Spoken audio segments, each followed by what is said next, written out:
E aí, pessoal, vamos começar a falar de um princípio muito importante para o direito administrativo de hierarquia constitucional, embora ele não esteja expresso ali no artigo 37, caput da Constituição da República. Eu me refiro aqui ao princípio do interesse público. Alguns autores costumavam chamar esse princípio de princípio da supremacia do interesse público, mas eu prefiro apenas princípio do interesse público porque esse substantivo supremacia acaba gerando uma série de mal-entendidos na interpretação e na aplicação desse princípio. Bom, por que nós falamos que o direito administrativo é guiado por um princípio do interesse público, embora o artigo 37 não o mencione?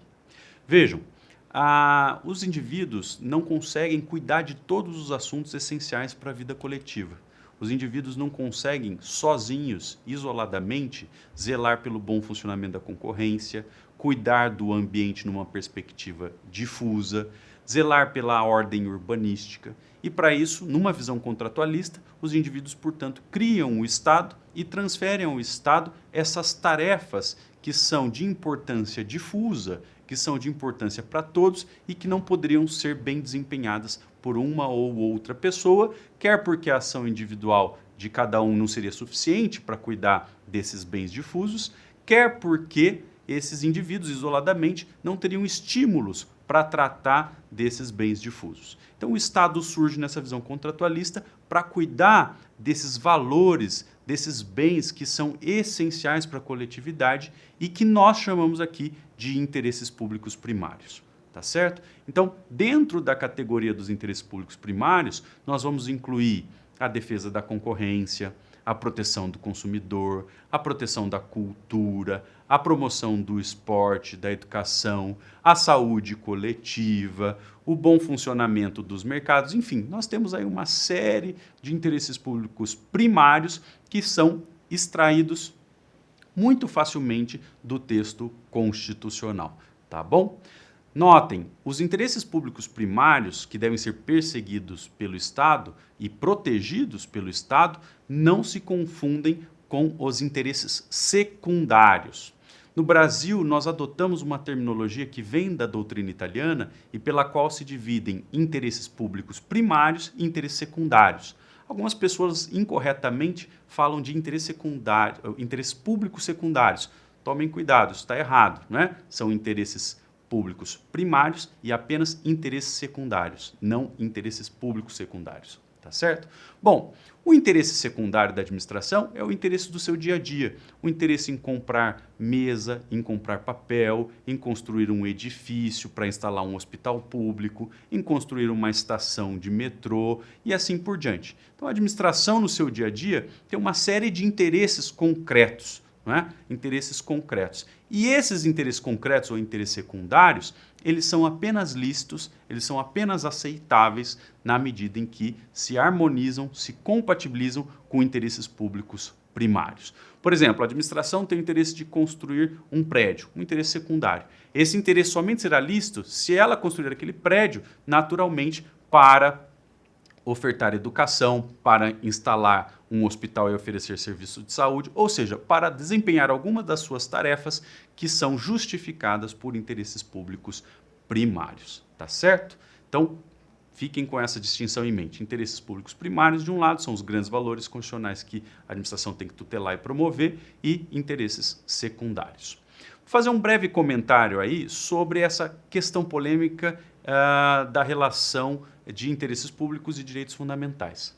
Notem, na prática, a tutela dos direitos fundamentais é por si só um interesse público. Quando o Estado persegue a finalidade de promover a educação, proteger a cultura e o patrimônio histórico, quando o Estado busca tutelar a concorrência e fazer que os mercados funcionem adequadamente, simultaneamente o Estado está buscando promover os direitos fundamentais. Agora, é óbvio que em muitas situações, o Estado, ao tutelar alguns interesses públicos, vai entrar em choque com certos direitos fundamentais.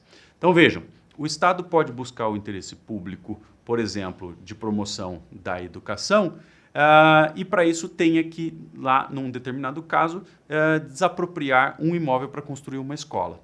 Vejam, ao mesmo tempo em que o Estado busca promover a educação como interesse público primário, o Estado ataca o direito fundamental de propriedade mediante a desapropriação.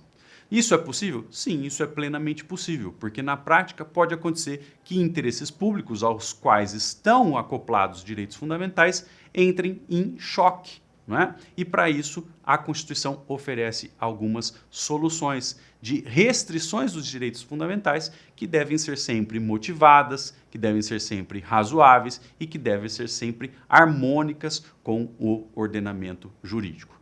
Vejam, a desapropriação por utilidade pública, ou seja, a retirada de um imóvel privado para a construção de uma estação de metrô, de um hospital, de uma estação de trem, é um instrumento de restrição do patrimônio privado que tem a sua previsão clara, explícita no artigo 5º da Constituição. Então, ao mesmo tempo em que a administração retira aquele imóvel particular para construir um edifício público e prestar seus serviços, a administração é obrigada pela Constituição a compensar, a indenizar o particular que sofreu a perda patrimonial. Tá certo? Então, na prática, para conciliar interesses públicos e direitos fundamentais, a administração cria uma série de mecanismos. Na verdade, os direitos fundamentais, eles deflagram para o titular do direito fundamental um direito de se defender contra ações estatais. Então, existe uma faceta defensiva do direito fundamental. Em alguns momentos, os direitos fundamentais permitem ao particular exigir uma abstenção estatal, não é? Em segundo lugar, os direitos fundamentais podem permitir ao particular exigir da administração algumas prestações estatais. E, em terceiro lugar, os direitos fundamentais têm uma faceta participativa que exige da administração dialogar com os particulares, né? Então, os direitos fundamentais têm uma faceta defensiva, uma prestativa e uma participativa. Essas facetas dos direitos fundamentais servem naturalmente para colocar limites ao Estado, na busca de tutelar os seus interesses públicos primários, aqueles interesses públicos primários que estão colocados sob a incumbência do Estado por força de uma decisão constitucional. Tá bom? Então vejam que interesses públicos e direitos fundamentais não são assuntos distintos, não são objetos distintos. Na verdade, as duas coisas estão interrelacionadas, os direitos fundamentais se acoplam a interesses públicos. Tá bom? Lógico que, por conta de choques, é natural que um ou outro direito fundamental venha a ser limitado, mas para isso nós temos balizas constitucionais. Bom, para fechar essa nossa aula, eu vou dar alguns exemplos de manifestações do princípio do interesse público no ordenamento jurídico brasileiro. Um primeiro exemplo muito importante é o da vedação de renúncia de competência. Se a legislação atribui ao agente público alguma tarefa, esse agente público não pode se recusar a exercer as suas tarefas por uma decisão individual, tá certo? Ele só poderá recusar a exercer as tarefas quando a legislação permitir que ele o faça, quando a legislação criar uma margem de escolha quanto à iniciativa de ação, tá bom? Então, a vedação de renúncia de competência é uma regra baseada no princípio do interesse público e, mais especificamente, no que nós chamamos de indisponibilidade dos interesses públicos. O Estado não pode recusar o exercício das tarefas de tutela e promoção dos interesses públicos primários previstos na Constituição.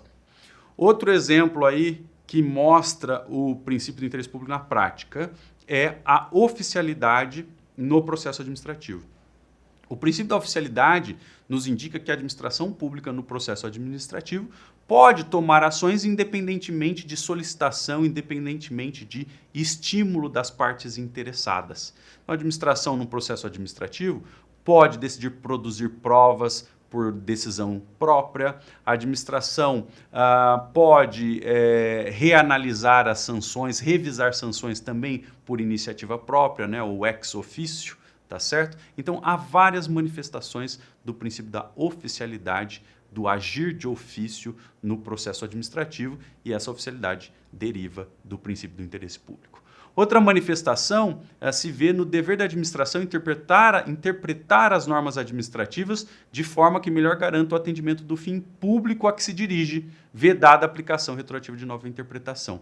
Esse mandamento, né, que exige a interpretação mais favorável para o atendimento do fim público, esse mandamento consta da Lei de Processo Administrativo Federal. Ele é um mandamento central que guia a interpretação das normas pelos agentes públicos. Em quarto lugar, outra expressão do interesse público se vê lá em matéria contratual, na conferência de poderes exorbitantes para a administração pública contratante em relação aos particulares. Esses poderes exorbitantes em matéria contratual não existem em todos os países.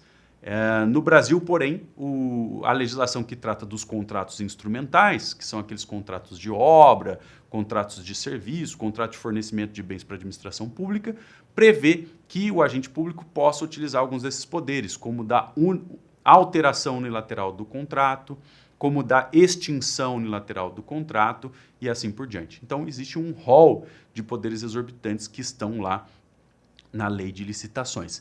É verdade que muitos daqueles poderes que estão na lei de licitações, na verdade, não são tão exorbitantes assim. Se nós olharmos o direito privado, nós verificaremos que muitos já estão lá no direito privado. De todo modo, existem alguns que sim, são muito diferentes, que dão um poder de superioridade da administração em relação ao particular, e esse poder de superioridade na relação contratual em favor do Estado está, ou pelo menos deveria estar, baseado no princípio do interesse público. E, por fim, também deixei aí como exemplo desse princípio as presunções relativas de veracidade e de legalidade. Como o Estado tutela interesses públicos, promove interesses públicos e deve agir de acordo com o ordenamento jurídico, supõe-se, como eu já falei no comentário ao princípio da legalidade, que os fatos que o Estado utiliza para justificar as suas ações e que também as normas que o Estado utiliza para pautar as suas condutas são tomados como fatos e normas lícitas, a princípio corretas, não é? Então, paira em favor do Estado uma presunção relativa de veracidade e de legalidade. Esse subprincípio do interesse público ele é bastante questionável sob alguns aspectos. Alguns autores fazem críticas ferrenhas a essa presunção de veracidade e de legalidade, mas ainda assim essa presunção vale em muitos campos do direito administrativo e justifica uma série de coisas, como a proibição de que as pessoas recusem fé a documentos públicos e também essa presunção justifica que o agente público, por exemplo, possa autenticar cópias de documentos na presença do original. Não é? Por quê? Porque supõe-se que o agente público sempre haja, não é, com base nos fatos verdadeiros e com base na norma adequada, na norma correta que tem que ser aplicada ali à situação. Tá certo? Então, com isso, nós fechamos essa análise do princípio do interesse público. Deixo de novo algumas obras de referência, uma coletânea muito interessante organizada pela professora Maria Silvia, chamada Supremacia do Interesse Público, que trata das críticas a esse princípio, do seu papel atual, de como ele deve ser aplicado. Há uma tese também muito importante do professor Emerson Gabardo, lá da Federal do Paraná. Também da Escola do Paraná, o professor Daniel Achen tem uma obra importante sobre o princípio constitucional da supremacia do interesse público. E da USP aqui gostaria de indicar a obra do professor Floriano de Azevedo Marques Neto. Na verdade, foi o seu doutorado que tratou de regulação estatal e interesses públicos. Tá certo? Então, há muitas obras sobre esse assunto. Esse é um princípio que passa por muita polêmica e muito debate no momento atual. E deixo aí, então, algumas delas, das várias obras excelentes que nós temos no Brasil, deixo algumas delas para análise posterior. Um grande abraço.